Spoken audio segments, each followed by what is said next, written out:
All right, we're back here at the yards. I'm Micah Johnson with the Par Excellence Society, and this is PGA teacher professional and aim point instructor to the pros, David Schmutz, joining us again for a second edition. Now, I'm excited about today's topic. It was even David's idea, and before our upcoming event in September at a couple pretty tough courses, I think this is going to be a great day. David, welcome back, man. Great to see you. Thanks for having me back. Awesome, dude. So tell us a little bit about what we're going to talk about today. You texted me after that last one saying, I feel like this is going to be some good stuff. Right, so I mean, it's putting, right? It's going to be about putting, but it's really about time management, right? Resource management, and kind of prioritizing the right things to be working on. Way too often I see people come out here and they think they're working, they're staying busy, but they're not actually improving because they don't know how to use resources or what the right things to work on. So I thought it'd be a good topic to talk about. I love that. I bet you do see a lot of people come up to the golf course and just practice. Yeah, right? And they think that's making them better. Interesting. A waste of time. Take us into it, man. Okay. What's step one? I pulled up in the parking lot. What do I do? So let's talk about putting specifically, right? So when we talk about putting, there are three elements that we can control, right? We talked about this a little bit last time. We can control our read, we can control our speed, and we can control start line. Gotcha. Okay? Start line meaning how well can we hit the putt straight, right? Okay. Those are the three elements. We have to have all three of them if we're going to give ourselves a chance to putt. Now there's a priority to those. Which one is most important? I ask all my students this, and 9 times out of 10 people say start line. It's actually speed. Okay. Speed is the single most important part in putting. Speed. A couple reasons. People used to say, well, yeah, if it doesn't get to the hole, it's never going to go in. Obvious. If we hit it too hard, the hole shrinks, more going to lip out than lip in. But there's a bigger point to this, is that speed will affect one of the other three, read. Okay, so you have to be able to control your speed well enough to read the putt. If you're going to hit them harder, you're going to have to read less break. If you're going to hit them softer, you have to read more break. So you have to know what your speed is before you can read it. Okay. Which means the least important of the three is start line. What does everybody come out here and work on? Start line. Yeah. They think the better they start the putt on line, the more putts they're going to make. And it's just a giant waste of time. Wow. Holy cow, I gotta process this. Okay. Because one thing I never thought about is what you just said, is how there's one action that's like a lever that pulls other actions. Correct. If you do it right. Where if you practice this one thing, in essence you're practicing two things at once. Correct. That will make the third thing actually useful. Correct. Correct. Holy exactly cow, right. that's exactly right. That's brilliant, man.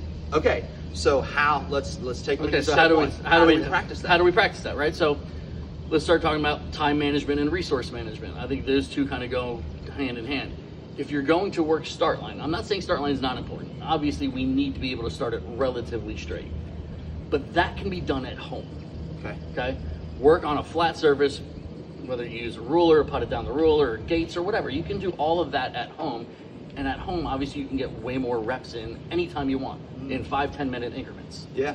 What happens is people come out to the golf course to practice on a putting green on the only thing that can't be replicated anywhere else, right? Is a natural grass putting green, what we play on the golf course. Okay. So if we're going to spend time there, we should be working on elements that can't be replicated other than that, which is speed and read. Okay. Right? Yeah. So then they come out here on the thing that they should be working speed and read, and they're working start line. You're wasting your time on the limited access to a resource for working the elements that are more important to work on something that can be worked on at home on a resource that you have more time with.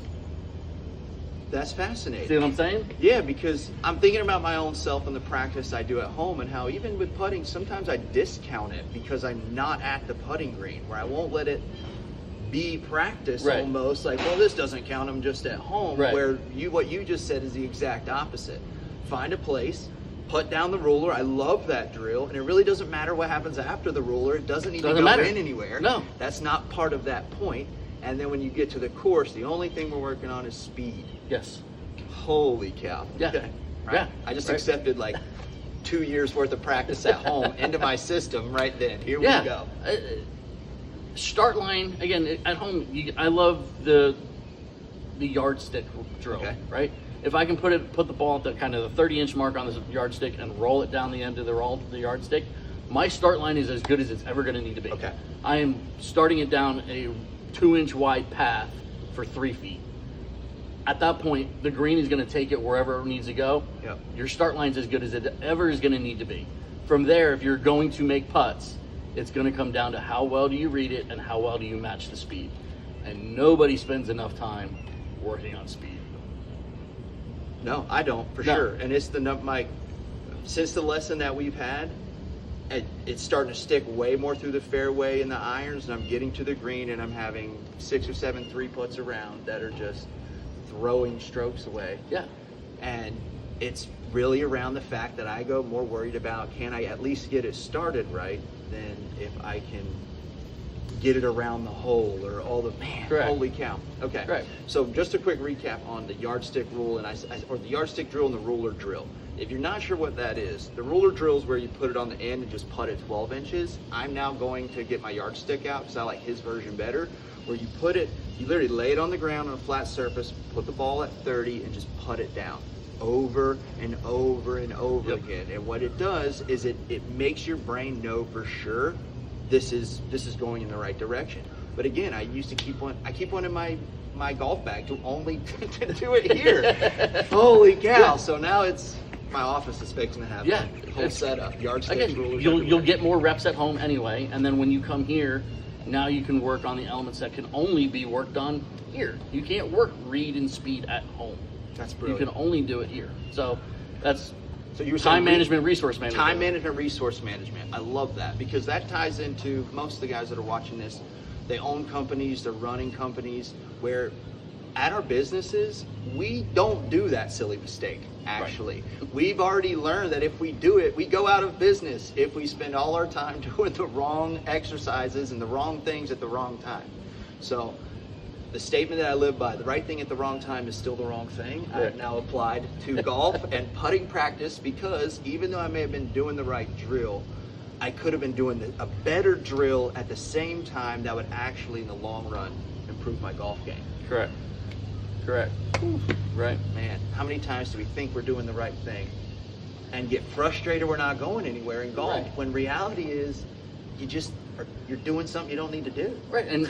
And we fool ourselves because we're staying busy, we're practicing, so we feel like, but it's not using our time wisely. No. Right? And that's kind of the next point is like, all right, so how do we prioritize as opposed to I'm just going to go hit putts? Okay. Let's prioritize what we're working on, right? So what you got to do is you got to start to track your putting a little bit and start figuring out, why am I missing putts? You're going to miss putts. Everybody misses putts, right? So you got to understand, where do misses come from, right? So when I'm looking at and I'm hitting a putt, I'm always analyzing my 3 elements that I can control, right? Right. Start line, read, and speed. If I've done all 3 of those to the best of my ability, I don't care whether the ball went in the hole or not. Okay. Right? We talked about this about Yeah. maintaining confidence, right? But if I've missed one of those and I see myself during my practice session missing that same element over and over, well, then I know what I need to go work on, as opposed to just randomly hitting putts. If I am constantly missing my speed long and short of that optimum range, then I need to go work on my speed drills a lot. Okay. Right? If I'm missing my start line, well, then I need to spend more time at home working on my start line. Okay. Right? Read is going to be a little bit different. I'm an aim point guy, but your read and speed are kind of matching up. So I got to make sure, am I actually reading it correctly, or is my speed off? Speed's easier to see if it's off. Yeah. Just by knowing that optimum range. If I'm constantly missing short, but I'm always a foot to 18 inches past, that's not a speed thing. I'm under reading putts, right? If I'm constantly on the high side and I'm at that 18 inches, my speed is good. I'm misreading on the high side. So then I got to go back and look at, what am I doing wrong with my reads? So it's how to interpret the data, what Correct. it means. So if you're constantly on the high, if you're missing on the high side but long, speed issue.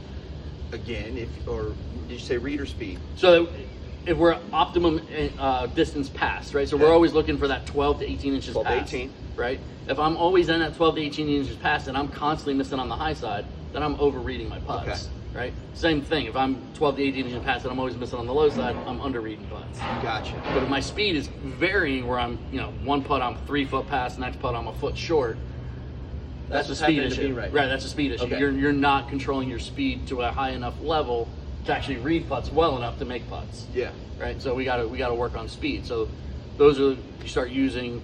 Okay, I gotta prioritize what I'm working on, so that when you do come to the range or come to the golf course, hey, am I working read? Am I working speed? Okay. So tell me, I'm here. I know that I can start the ball online. I do that practice. I want to come. If I'm short, which one do I work on first, or does it matter? Does that make sense? No, it does. Speed is king. Speed is king. Speed is Okay. king. I'm always gonna work speed. What's a couple drills that I could do to start working on speed? So I have an actual kind of an hour-long speed process that Okay. a speed drill or speed practice that I do. The first drill is called leapfrog. Okay. What I do is I'm going to drop 4 or 5 golf balls roughly 30 feet from the edge of the green. First putt, I'm going to run about halfway there. So hit the first putt about 15 feet. Okay. Now I got to play leapfrog. Every ball I got to get past the previous putt. Okay. Okay. Until I get to the edge of the green. I can't go over the edge of the green. The second if I come up short of the previous putt, game over, start over. Oh yeah, Okay? I like so this one. The way it goes is I typically start my students at 6. Can you do 6 consecutive putts leapfrogging the previous putt? Okay. If you come up short, you start over. If you go over the edge of the green, you start over. You do this for 15 minutes or break your record. Okay. Okay. So for me, my record's getting into a point where it's getting really hard to break. So more often than not, I'm doing it for 15 what minutes. Is it? What is it? My record's 23. 23. So you've hit 23 putts in a row where you went. Yep. First putt, pass. All within that 15-foot range? Yes. Okay. Game Yeah. changer. Right. So you're literally just trying to. I'm trying to get a ball pass. Ball pass. Okay. Right this now, is cool. now you're controlling your speed within inches. Right. That's going to be the difference between makes and misses. Right. Love that. And Okay. you're using the edge of the green. Why is that important? You're not using the hole. No, I'm not using a hole because it's not about. I'm not trying to make anything here. I'm just trying to continually vary my speed. What you'll see is the theme in all this is I'm always looking at varying speed from putt to putt. I'm not hitting the same length putt over and over and over. And there is where I think some of the people think that practice, they're staying busy, they hit the same 15-foot putt over and over and over, and by the end, they got really close, or the speed got really good. My speed must have gotten better. I don't know if it's you, but I've never had 15 attempts at one putt before. So that's not useful practice. Yeah, right? it should get better. It should get better. Quit. Yeah, if you give me 15 attempts at any putt on the golf course, I promise you by the end I'm going to make one of those 15. At least. But we only get one Unless chance. it's 100 foot. Right, it's less than 100 foot, right. But on the golf course, we get one chance. Okay. Right, so it's practice like we're going to play. You get one chance at every one of these. What's interesting, you're challenging something in my head about being really hole focused. It's like you focus on the hole until you get to the green, and then you kind of focus on the putt in a way. And I don't mean like hunting flag sticks and stuff like that, but just like the idea of golf is get the ball in the hole, where you almost get the ball in the hole by doing the opposite of what you think you should do to get the ball in the hole. Yes. Right? It's very interesting. So it's like going and don't worry about the hole. Hit to the edge of the green. Okay. Yes. And that I'm just like seeing in my own mind where kind of is helpful. There's a pressure that goes away. It's not about that at all. It's more about this flow than get the ball in the hole. Correct. Because once the hole gets involved, I just get obsessed. I can't stop thinking about it. Correct. My goal is to get everybody to be more athletic. Gotcha. Be more athletic and stop being trying to be overly precise. Right? And when you start getting overly precise, you get tense.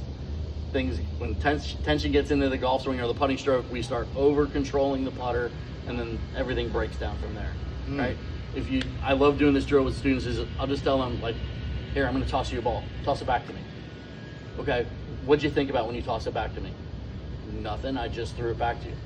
Okay. Bingo. You didn't think about, how much arm swing did it on even? Where did I need the release point? Where was my wrist? Yeah. You didn't think about any of that. You just looked and went, okay, well, same thing in putting. I see a 10-foot putt. I've got to get to a point where I'm going to hit it 10 feet. Right? But you got to practice that and become an athlete to just hit it 10 feet. Quit trying to be so precise. So precise. It's kind of Davis Love III was my favorite golfer when I was getting to walk. When I watched a lot of golf, obviously don't play much anymore. And it reminded me of something he talked about where Michael Jordan told him, like, it's like a free throw. You got to see it, you got to hit it. He's not sitting there just focusing on doing the shot. I think he was talking more about short game there than putting, but it reminded me of that concept of be athletic. Yeah. Because I've heard people tell me that in golf. I've played football, baseball, basketball, soccer, ran track. I've played all the sports, and being athletic is something I thought I understood, but the longer I've played golf now, it kind of means the same thing, but it's a little different because golf is so much in your head. Right. Well, because we have so much in your head. Because we have so much time in between, right? Where again, like I love I love comparing it to basketball. Like Steph Curry is amazing. Do you think he's really thinking about how much effort he needs to put into the shot? No, he's seeing, he's reacting to the spot, and he's able to create that over and over because he's done it, right? He's not thinking about mechanics or how hard do I need to shoot when he's shooting from all over the court. Yeah. He's just seeing and reacting. I think the big difference between golf though is he has to do it in an instant where we have 30 seconds over a putt to think about all of it. Or while we're walking up, man, I just stuck that one to 4 feet. I don't want to miss this. Right. And so you have 5 minutes to think about it, and then you watch your buddies putt, and they're 3-putting from everywhere. And you're like, oh my God. So you have so much time in your own head that it's hard to shut that down and become an athlete. Very true. Okay, good point. So leapfrog, right? Leapfrog. Second drill is going to be the opposite of leapfrog. I'm going to do that same thing, putting to the edge of the green from 30 feet, but I call it a ladder drill. I'm going to work my way down the ladder. Okay. Now this one's a little more difficult because we've run the first putt to the edge of the green. I can't go past that putt, but I can't come up more than a putter length short either. Ooh, okay. So I'm going to do the same thing coming my way back. If I'm more than a putter length short, start over, same thing. Love that. So okay. Again, 15 minutes or break your record. I like to start people 6 or 7 as a starting point. Okay. So right now we've done 30 minutes of putting or we've broken our record twice. Okay. Love it. Drill number 3 is going to be more about lag putts. Okay. So this is my 30, 50, 40 drill. Okay. What I do is I drop tees at 30 feet, 40 feet, 50 feet. Okay. First 3 putts I'm going to hit from 30 feet. The goal is get 3 consecutive putts inside of a 3-foot circle. Okay. Okay. So Are you putting at a hole yet? Putting at a hole. Okay. Putting at a hole. It's a 3-foot circle. Whether they're short, long, left, right, doesn't matter. But it's got to be inside that 3-foot circle. Okay. Which is basically what? It's a It's putter. Rip putter. a putter Basically around the a putter hole, around right? the hole. Okay. Correct. If I've done 3 consecutive, I don't go back to 40 feet. I go back to 50 feet. Okay. Why do I skip the 40-footer? Because I don't want us to be able to incrementally increase our stroke. Gotcha. Okay, I'm trying to be that variable again. Yeah. So now I got to go from 30 feet to 50 feet. Now that's a big difference, right? So now I got to do 3 consecutive putts inside of a 5-foot circle. Because putting, when you start looking at PGA Tour, it's at 10% of the distance is considered an acceptable putt. So I didn't know that. Yes, 10% of the 10% distance is acceptable, right? Okay. So from 50 feet, a 5-foot circle is a decent putt. Okay? Excellent. 3 consecutive there, then I go to the 40, 3 inside of a 4-foot circle. If you really want to challenge yourself, you're doing this for 15 minutes, then after you've done those 9, then you got to do 1 consecutively from 30, 50, 40. So you'll do 12 putts. Again, 15 minutes or complete all 12 putts. I love these. And then the last one is going to be more of a game. I call it safety drawback. So Okay. you're going to play 9 holes. You pick any 9 holes you want to play to. Okay. All putts are going to be between 6 feet and 20 feet. So nothing inside 6 feet and nothing outside 20 feet. Okay. The goal here is to shoot under par. Gotcha. Okay. Everything's obviously a par 2. We don't 3-putt around here. Okay. Right? No. So the rules of the game are this. You pick whatever putt you want. You're going to create a safety zone on the opposite side of the hole. Okay. It's 1 putter length in a semicircle. Okay. Any ball that you putt that finishes inside this safety zone or in the hole, if it's in the hole, obviously that's good. But if it's in the safety zone, tap it in and move on. Okay. If it's outside the safety zone, you have to draw the ball 1 putter length further away from the hole, then make your par putt. Okay. Love it. So now you're going to either get really good at proper speed control inside 20 feet because everything's finishing in that safety zone, or you're going to get really good at kind of 3 to 6 foot because you're constantly pulling everything back. Either way, okay. Right?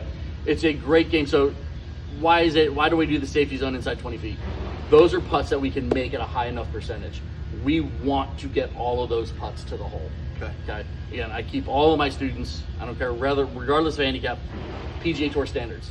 Everybody can swing a putter like a PGA Tour player. Yeah. Right? So when we start looking at their breakdown from 10 feet, they leave 1% of their putts short. 1 out of 100, they'll leave short from inside 10 feet. Okay. 20 feet, they'll leave 10%. So 1 out of 10. When I start looking at Amateurs from 20 feet, they're more like 50-60% short. Yeah. Right? No, I would not Every doubt time you that leave at it all. short, it's never going in. You are immediately adding another stroke to your score. That's it. Right? So we got to get that speed to always be giving ourselves a chance. And that's what that drill is really about, is giving us optimum speed to make the putt, but then having a simple second putt that we're just tapping in and not grinding so hard. A real chance, and then If we a miss it, relaxing and a par. relaxing par. Correct. Got you. So there's our 60 minutes. We're gonna play that game for the last 15 minutes. It shouldn't take you much longer than 15 minutes to play 9 holes. There's your hour long, and you've done real concrete hard work on speed control from all distances and constantly been variable doing it. Like real work. Real work. You've left the golf. You leave the putting green better than when you Yes, showed up. 100%. That is powerful. Yeah, Because and that's all we really want, anyways. Yeah, We're you leaving the do, course. you do that once a week. I promise you, your speed will be off the charts. And that's only once a week. once an hour a week. Man. Okay, David, brother, thank you so much. That's all we have time for today. Appreciate you being here. My pleasure. We'll Anytime. see you again here soon. This is Mike and Johnson Par Excellence Society. We'll see you in the next one.